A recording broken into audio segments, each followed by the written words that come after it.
Soy Gabriel Sánchez Curiel. El tema para hoy es ¿cómo debe reportar auditoría interna un fraude? Para ello nos acompaña Mario Sánchez Martínez. Gracias, Mario, por estar con nosotros. A ti, Gabriel, gracias por la Sí. invitación.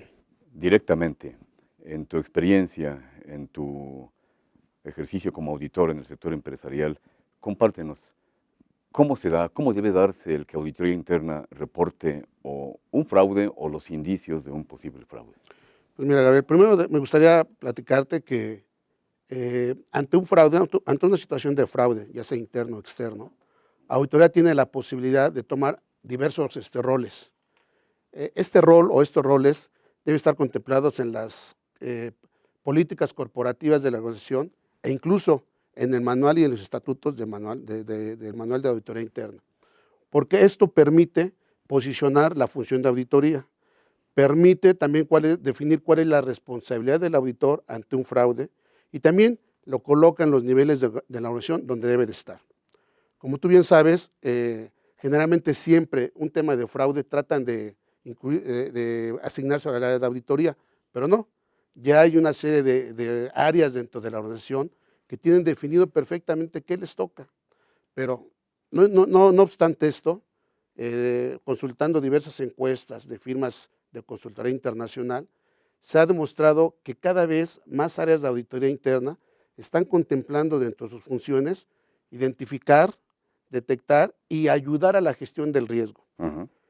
Si esto lo considera auditoría interna como válido y lo contempla dentro de sus funciones, pues entonces aquí tendríamos que entrar a otro tema que sería cómo atacar un tema de fraude desde la perspectiva de auditoría interna. Para esto considero que es importante tomar en cuenta las características del triángulo de fraude. Ajá. Es decir, identificar cuál fue el entorno que propició que se materializara un fraude. Ajá. Identificar también cuál fue el incentivo, el estímulo, la presión que obligó a que un individuo perpetrara el fraude. Ajá. Ajá.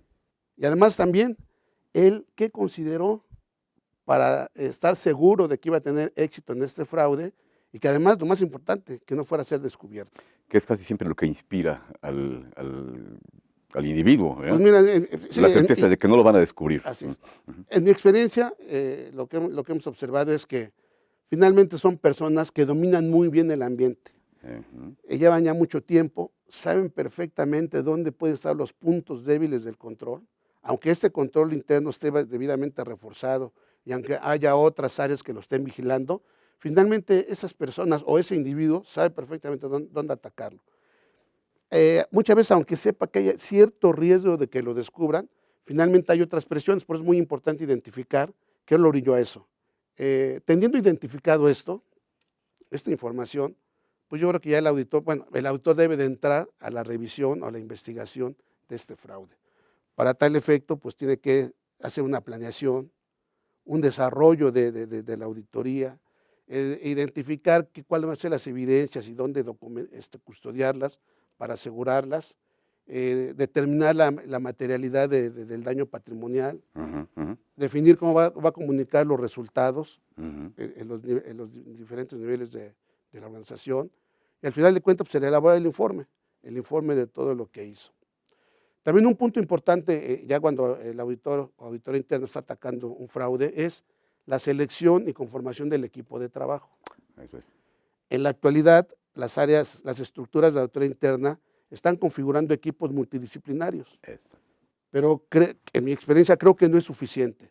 Es muy importante siempre allegarse de la opinión y del apoyo de otros expertos.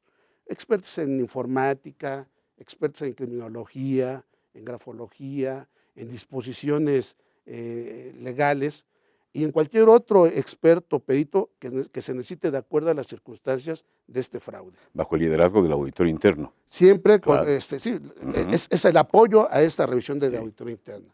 Finalmente él decide con quién se apoya, finalmente le da los lineamientos, finalmente le dice qué quiere de la investigación que va a llevar. Pero estoy de acuerdo contigo, Gabriel, él tiene que estar coordinando todo esto. Otro tema importante de esta etapa es la documentación.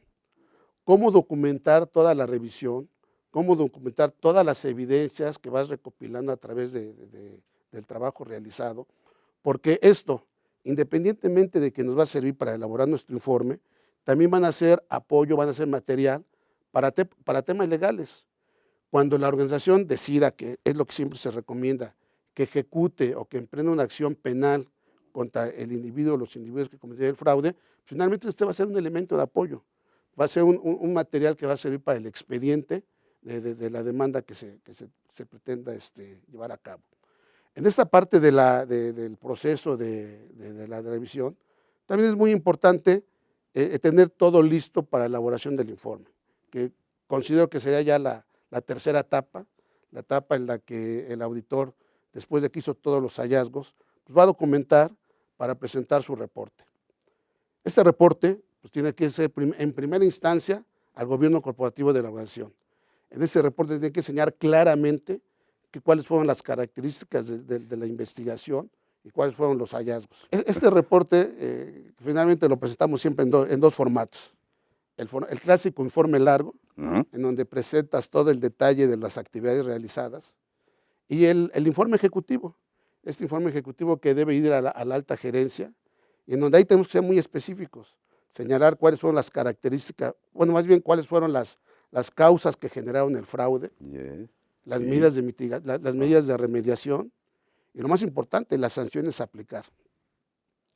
Creo también que las otras áreas, porque hay otras áreas que están involucradas, también deben tener mucha conciencia de ese reporte, precisamente como una señal de que cuando se presenta una situación de fraude, la organización tiene que ir hasta sus últimas consecuencias. Sí, coincido contigo.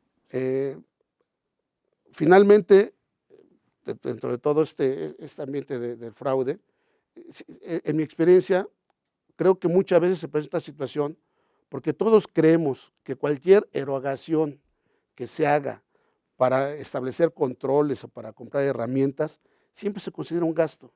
Yo creo que es el peor error en las organizaciones considerar un gasto ese tipo de erogaciones.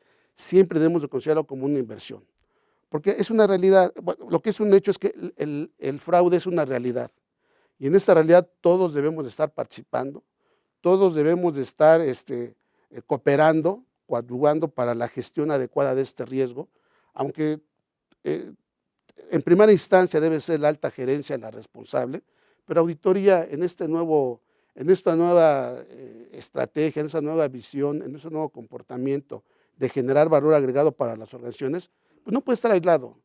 Yo creo que en mi opinión, debe estar participando desde el inicio, entendiendo que puede tocarle en el segundo, en el tercer lugar, pero en mi opinión debe ser en la primera instancia. Excelente, Mario. Escuchándote, fortalezco este punto de vista en el sentido de que el reporte de auditoría relacionado con un fraude es ni más ni menos que el paquete de evidencia contundente. Y esa evidencia contundente la construye el auditor interno, a veces solo como profesional, pero frecuentemente, según nos has dicho, con el apoyo valioso de otras profesiones. Sí, abogados, informáticos, ingenieros civiles, ingenieros químicos a veces. Qué interesante, Mario. Sin que se vaya a interpretar como una contradicción el decir que auditoría tiene un equipo multidisciplinario y te llegas a otros expertos, es que es diferente. Claro. Es diferente cuando tienes un equipo o tienes diferentes disciplinas para hacer una auditoría integral, y otra cosa es cuando citas ya el peritaje, la opinión de un experto, que sin lugar a dudas es una prueba fehaciente para las siguientes acciones. Sí. Y finalmente, auditoría interna va a aportar el dato de el costo, el importe, el daño patrimonial asociado al fraude, y la empresa decidirá, o el experto, qué tipo de acciones y de penalidades van a corresponder al infractor. ¿Sí? Bueno, mi recomendación en los diversos reportes que he emitido es que dentro de las conclusiones del informe final, siempre se propone la implementación o el reforzamiento de un plan antifraude. Porque este plan antifraude tiene como objetivos es la prevención, la disuasión y la detección de las clásicas banderas rojas que son características del fraude. Sí. Este plan pues, te permite que en el día a día se pueda identificar fácilmente y se pueda atender como debe de ser. Por eso insisto que el área de auditoría interna debe ser un participante activo en la gestión del riesgo del fraude. Excelente, Mario. Gracias por compartir tu experiencia y tu vida. y la pasión que se escucha en tus palabras. Gabriel, muchísimas gracias, te agradezco la invitación. Hasta pronto. Estamos listos para la próxima. Gracias.